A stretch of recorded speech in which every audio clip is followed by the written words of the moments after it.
Boa noite, hoje é terça-feira, 3 de março de 2015. O J Mais ABC está no ar. Veja as manchetes de hoje.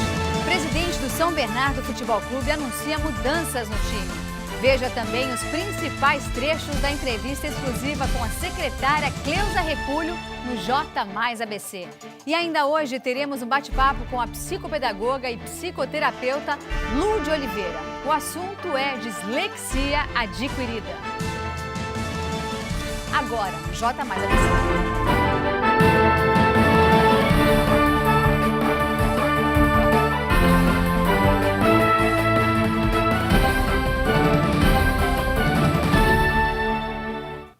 Na edição desta segunda-feira, J Mais ABC entrevistou ao vivo e com exclusividade a secretária de Educação de São Bernardo do Campo, Cleusa Repulho.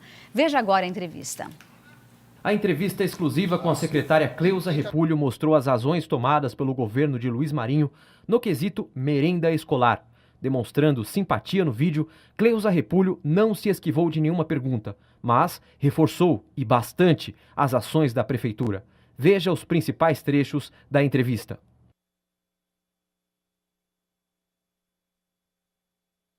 Até o final do ano passado, as crianças da manhã tinham café da manhã e almoço. E as crianças do período da tarde tinham o almoço e o lanche. No início desse ano letivo, veio o comunicado de que as crianças do ensino matutino teriam o almoço e os alunos do ensino vespertino teriam o lanche. Essa decisão foi respaldada em estudos. Sempre, Leandro, toda e qualquer decisão de política pública, e é isso que eu queria esclarecer, né? Há uma questão que é de política partidária. E quando um governo ganha eleição, ele ganha eleição para governar para a cidade inteira e fazer política pública na saúde, na educação, na habitação. E isso é o que nós estamos fazendo, política pública, se preocupar com a saúde das crianças. Né? N estudos provam no Brasil e no mundo que a obesidade infantil ganha características de epidemia. E o Brasil hoje tem perto de 39% das crianças com sobrepeso ou obesidade. Jamais houve corte. Nós mantemos os mesmos alimentos, com os mesmos quantitativos, só que adequando escola por escola. Quando você coloca a escola tal recebe almoço ou café da manhã, ou recebe os dois, como é o caso do pós-balsa, tudo isso foi estudado caso a caso. Nós não tratamos a cidade e nós não tratamos as crianças pela média. Então, esta polêmica agora não cabe, é uso absolutamente eleitoreiro. As pessoas podem ir às nossas escolas, visitar a nossa despensa e falar com as nossas merendeiras. A secretária Cleusa Repulho deve comparecer à Câmara de São Bernardo em breve para prestar mais esclarecimentos. Ainda falando sobre política, nós vamos agora falar com o repórter Leandro Amaral, que está ao vivo em frente à Câmara Municipal de São Caetano. Boa noite, Leandro. É isso mesmo. Boa noite, Isabelle. Boa noite aos amigos do J Mais ABC.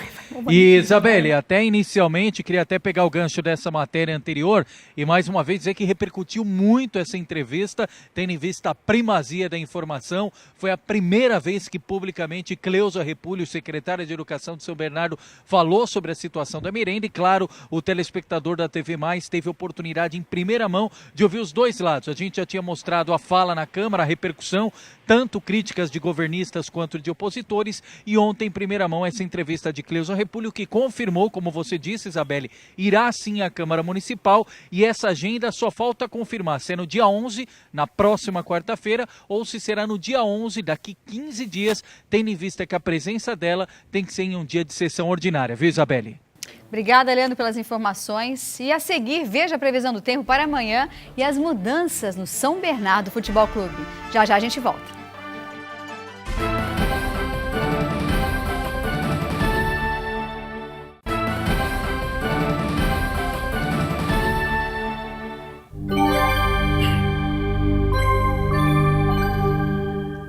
Ainda faltam quase 3 semanas para terminar o verão, mas uma massa de ar frio baixou a temperatura em todo o estado. Quem não gosta do calor não deve se animar muito com o clima de outono do início da semana. A partir de amanhã, o ar polar se afasta e o calor volta. Os temporais deram uma trégua, mas voltam a partir de quinta-feira. Confira a previsão completa. Em São Caetano, a mínima será de 20 e máxima de 29 graus. Para a capital, temperaturas com mínima de 20 graus e máxima de 30 graus. Já no litoral, Guarujá deve oscilar entre 21 graus de mínima e 32 graus de máxima. No interior, a mínima prevista é de 21 graus e a máxima de 32 graus na cidade de São Carlos. E vamos agora ficar por dentro do esporte regional. Após a demissão do técnico Ivan Izzo, o Santo André já anunciou um novo comandante para continuar a disputa no Campeonato Paulista Série A2. Wilson Tadei, um velho conhecido da torcida andreense, seguirá no comando do time, que está na 11ª posição da tabela, com apenas 10 pontos. Essa é a terceira passagem do técnico pelo Ramalhão, sendo a última em 2014. Na época, o Ramalhão ficou a 1 ponto de subir para a elite do Paulista, mas neste ano o treinador espera conquistar o acesso com otimismo. O próximo compromisso do Santo André será diante do líder São Caetano, neste sábado, às 3 da tarde, no estádio Bruno José Daniel. Na tarde desta terça-feira, o presidente do time do São Bernardo, Luiz Fernando Teixeira, reuniu a imprensa para explicar a má fase no Campeonato Paulista que o Bernô enfrenta. O momento delicado que o time passa vem de 3 derrotas consecutivas, deixando o grupo na lanterna do Grupo E e também quase dando um adeus na Série D do Campeonato Brasileiro. Além disso, o zagueiro Alex Silva e o meia Canhete saíram do último jogo com a imagem arranhada, após discussões com torcedores. O torcedor tem o direito de fazer o que ele quer, desde que ele não agrida, desde que, se possível, não xingue. Mas ele paga para entrar, ele viaja, deixa a casa dele, deixa a família, paga o ingresso dele, porque o São Bernardo não dá o ingresso para ele. Ele que paga, né? E chega lá e vê um time apático, né? E aí foram em cima do Alex e cobrando o Alex. Os torcedores estavam dizendo que foi 3-0, porque foram 3 falhas individuais do Alex, né? E xingaram o Alex de uma forma antiprofissional, né, que não condiz com o São Bernardo Futebol Clube, né, foi e agrediu a torcida, xingou, teve que ser segurado, teve que ser contido. Por conta disso, o Alex foi afastado do São Bernardo, não vai mais jogar conosco no Campeonato Paulista, vai treinar separado, nós estamos tendo algumas conversas. O Alex, eu não posso permitir, o Alex expôs a minha cidade, o meu time, o meu elenco, a diretoria, até o técnico. O Edson Buaro permanece. Né? No caso do nosso elenco, nós tivemos problemas, detectamos esses problemas. No jogo que antecedeu o Audax, o Edgar me pediu para ir fazer uma conversa com os jogadores. Eu fui, por volta do horário do almoço, né, antes deles fazerem um alongamento, eu fui, sentei com o elenco. Fiz uma conversa muito difícil, muito dura. Fomos lá, não surtiu efeito, porque de fato estava dividido. Terminou o jogo do Audax, foi convocado imediatamente. Sentamos, né, o Edgar sentou com todos os atletas, chamou a atenção. A postura do Canhete no jogo contra o Audax foi muito feia, foi muito ruim. Estava andando em campo, teve que ser substituído aos 30 minutos. Nós convocamos, o time voltou no domingo, né, 7 horas da noite, estava o Edgar, o Edson, todos os funcionários do São Bernardo junto, diretores, e tivemos uma conversa muito pesada, né, nesse sentido. Botamos os jogadores para eles se conversarem, aguardamos o resultado deles. Ao final de 1 hora de conversa entre eles voltaram e reassumiram o compromisso de uma reunião, de uma união do grupo e um compromisso de lutar por essa camisa amarela, preta e branca, que é a camisa do São Bernardo. Eu quero dizer para vocês, a gente entende que o São Bernardo está sendo muito bem treinado, está sendo muito bem cuidado, né? Então não houve nenhuma troca, o Edson está mantido, né? Óbvio que os resultados precisam aparecer, né? E a gente conta que agora, nesse jogo importante contra o São Bento, a gente vença, se possível, vença bem. E para se reerguer, o São Bernardo terá a chance neste sábado, às 4h, jogando em casa contra o São Bento. E agora vamos conversar com Julinho, vereador Julinho Fusari, do PPS de São Bernardo, que vai falar um pouco sobre o tema de ontem do J Mais ABC, que o Leandro Amaral teve o prazer de apresentar aqui, uma entrevista com a Cleusa Repúlio. A gente vai falar um pouquinho sobre esse assunto tão comentado aqui na região do Grande ABC e também na cidade de São Paulo como um todo, não é? Bem-vindo, Julinho. Verdade. Eu quero, antes de mais nada, agradecer a TV Mais, também o J Mais, pela oportunidade de estar aqui hoje, falando com todos os telespectadores. E também parabenizar a TV Mais, parabenizar o J Mais pela entrevista com a secretária, porque até então, até hoje, a secretária não tinha vindo a público, não tinha se manifestado. Eu acho que com exclusividade o J Mais e a TV Mais conseguiu a entrevista com a secretária. O objetivo da TV Mais em relação ao J Mais ABC é esse, é sempre trazer a informação da nossa região, como diz o Carreiros, o que acontece na esquina, para você que acompanha a programação da TV Mais. Bom, ontem foi falado, o único tema que foi abordado aqui foi em relação à merenda escolar. Né? Foi-se falado de obesidade infantil, foi-se falado sobre a redução. Eu queria que você falasse, que você desse um pouco do seu panorama em relação a essa situação. Na verdade, o que a gente percebe é que a secretária está muito distante da cidade. Por isso que eu até parabenizei a TV Mais de ter encontrado a secretária. E ela foi infeliz na fala dela quando ela fala que não é uma questão que é uma questão partidária, político-partidária.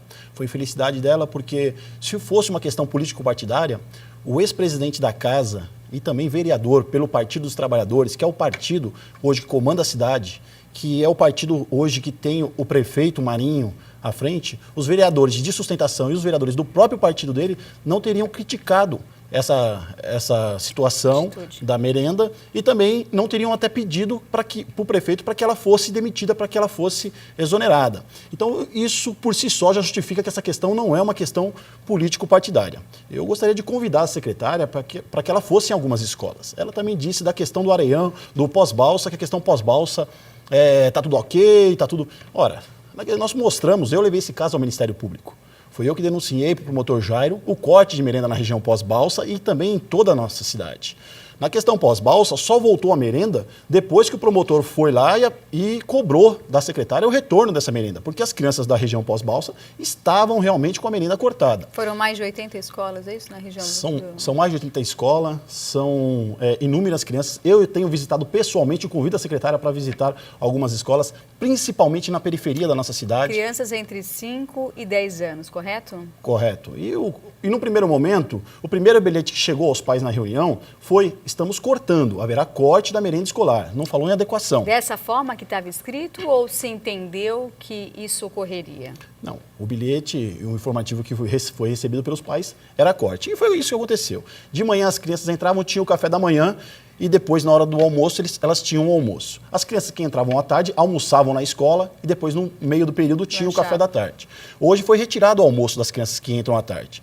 Então, principalmente na periferia, onde os pais trabalham, eles estão sentindo essa falta. A mãe, muitas vezes, ela tem que trabalhar para trazer o sustento para casa. E a criança, se não servir o almoço na escola, a criança fica sem almoçar. Encontramos essa realidade na região do Areião também. Eu convido a secretária para ir lá. Nós tivemos visita em 2 escolas lá no Areião e inúmeros pais. São mais de 800 crianças em uma das EMEBs e inúmeros pais na porta da escola nos reclamaram, pediram para que nós continuássemos a nossa luta para reverter essa situação, para que as crianças possam ter de volta a refeição que até tinham há muito tempo.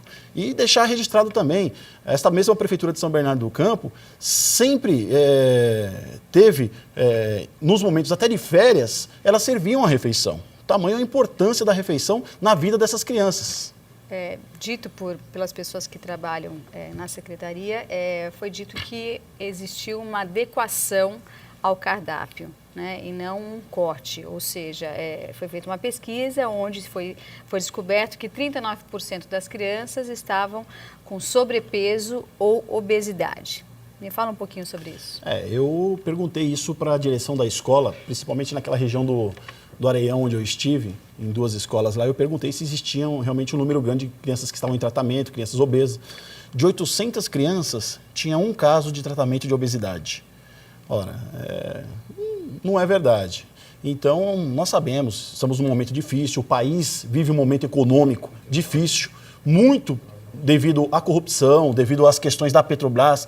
O governo estadual, o governo federal tem feito inúmeros cortes, mas não dá. Cortar na merenda, cortar na alimentação das nossas crianças não dá. E eu gostaria, se a secretária, ela falou que a gente poderia visitar algumas escolas, eu gostaria que ela tivesse a humildade de ir junto comigo visitar algumas escolas. Não adianta ir visitar as escolas centrais, não. Nós precisamos ir principalmente na periferia da cidade e visitar essas escolas. E eu estou à disposição de ir junto com a secretária e junto com a imprensa visitar essas escolas. E o J mais ABC também se coloca à disposição para, se possível, estar junto nesse momento, né? Porque o nosso objetivo é trazer a informação para você, morador do Grande ABC, e que talvez esteja nos assistindo, que esteja passando por essa questão com o seu filho na escola. Muito obrigada, Julinho Fusari, pela entrevista, e a gente deixa a bancada do J mais ABC aberta para você quando você desejar voltar. Eu que agradeço o J+, agradeço a TV+, e a todos os telespectadores pela oportunidade de estar aqui hoje e, mais uma vez, poder participar do programa e poder dar transparência para a população nessa questão da merenda escolar.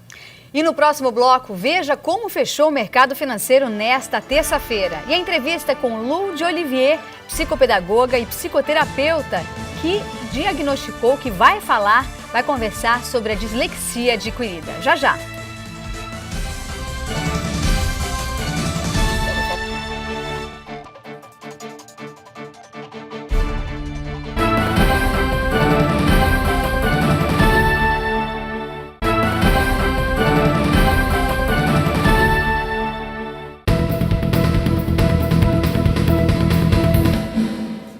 E vamos às mudanças nos números do mercado financeiro dessa terça-feira. O dólar comercial registrou alta de 1,14%, cotado a R$ 2,92. O euro também fechou o dia com alta de 1,25%, vendido a R$ 3,28. E a Bovespa fechou em alta de 0,56%. E agora eu converso com a psicopedagoga e psicoterapeuta Lu de Olivier, assim que se fala? Lu de Olivier. E o assunto de hoje é dislexia adquirida. Seja bem-vinda, Lu. Falei certo? É um nome francês? É um nome francês. Ah, muito bem.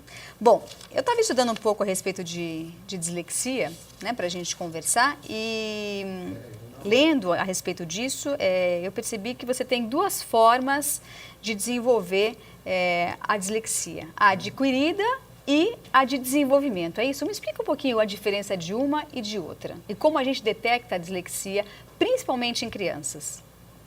Na verdade, não são só 2 formas, tá? Existem vários tipos de dislexia, né? Depende também da visão que a gente tem, porque pela neuropsicologia uma, pela psicopedagogia outra, enfim, são várias, né? As mais conhecidas são a genética hereditária, que é quando a criança já tem isso de nascença, ela já nasce com esse distúrbio, e a dislexia adquirida, no caso, que fui eu que detectei, é uma dislexia adquirida por um acidente, geralmente uma anóxia, que é a falta de oxigenação no cérebro, durante um afogamento ou durante um período, pode até ser de um AVC, algum trauma. AVC, alguma coisa assim. Como se, por conta talvez de lesões encefálicas, a gente pode pensar assim? Na verdade, pela privação de oxigênio, são queimadas, né, os neurônios e acaba-se tendo essa... Não necessariamente a dislexia adquirida, outros distúrbios também. A dislexia acabou sendo aceita porque, como eu defendi por muitos anos, ela acabou sendo aceita como uma dislexia adquirida, mas pode ser algum outro distúrbio também adquirido nesses acidentes. E como a gente identifica esse tipo de dislexia, principalmente em crianças? Na verdade, para a gente ter uma ideia, geralmente quando a criança começa a ser alfabetizada, né, a gente já dá para perceber que ela tem uma dificuldade de aprendizagem, né? E eu classifico assim, né? E eu acho que é o mais correto. A dislexia seria somente a leitura, né? Porque é o disléxico. E aí, no caso, quando a criança não tem... A gente fala muito criança, mas pode ser qualquer tipo um de adulto, paciente, né? Qualquer pessoa que tenha um idoso, um distúrbio distúrbio ou um acidente. Mas ele tem que ser letrado, ou seja, ele tem que saber ler e escrever ou estar no começo disso. Por exemplo, num ditado dentro de uma sala de aula, você consegue detectar se a criança já apresenta uma dislexia?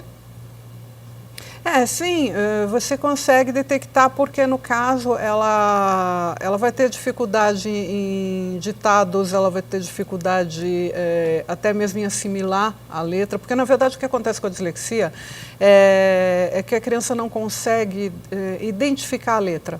Tá? É como, eu sempre cito uma forma mais fácil de se saber, é quando a pessoa não consegue, vamos supor que ela vai fazer um curso de japonês, é uma língua bem difícil, então ela vai olhar para aqueles códigos, não vai significar nada para ela.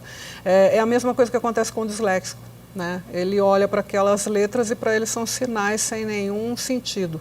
Então o próprio cérebro não detecta, ele não consegue codificar o símbolo da letra. Mais ou menos isso. Entendi. A dificuldade oral também é apresentada nesse tipo de problema?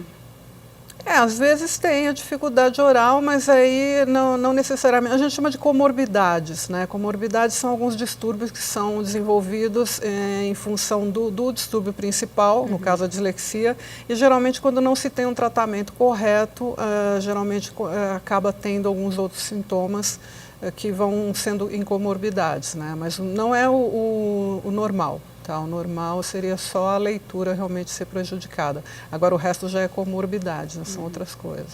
E qual é o tipo de tratamento para dislexia adquirida? Bom, eu desenvolvi um tratamento chamado multiterapia, tá? Que ele é diferenciado porque ele é artesanal, ele vai cuidar somente daquele caso, né? Ele une várias outras técnicas, então ele acaba sendo mais eficiente. Agora existem outros também, outros vários tratamentos, aí depende muito de cada caso, né? Cada caso vai ser tratado de uma forma. Você trouxe 2 livros só para a gente encerrar? Você que escreveu? Sim, esses 2 livros, eles falam justamente sobre essa... Transtornos de comportamento, distúrbios de aprendizagem, e o outro chama-se Distúrbios de aprendizagem e comportamento. São livros bem específicos. Inclusive esse aqui da capa laranja, ele é como um dicionário, tá? Eu escrevo sempre em linguagem simples para que as pessoas consigam entender, né? Ele tem todos os sintomas, os tratamentos, algumas inovações que estão sendo feitas, e esse verde é o que é a continuidade dele. Então, quem puder ler os 2 vai ter muita informação. Seu site para a gente deixar aqui para quem tiver interesse em entrar em contato? Quem quiser entrar, pode entrar no www.multiterapia.med.br. Muito obrigada, Lu. Sucesso para você. Obrigada pela participação, viu? Obrigada. E um abraço também para o seu irmão que veio te acompanhando. Obrigada. E o J Mais de hoje fica por aqui. Eu agradeço a sua companhia. Sugiro que você reveja o nosso J Mais ABC novamente à meia-noite aqui no canal 27. E agora, não mude de canal, continue conosco, porque você confere as melhores ofertas aqui da região do Grande ABC. Fiquem com Deus. Obrigada. Tchau.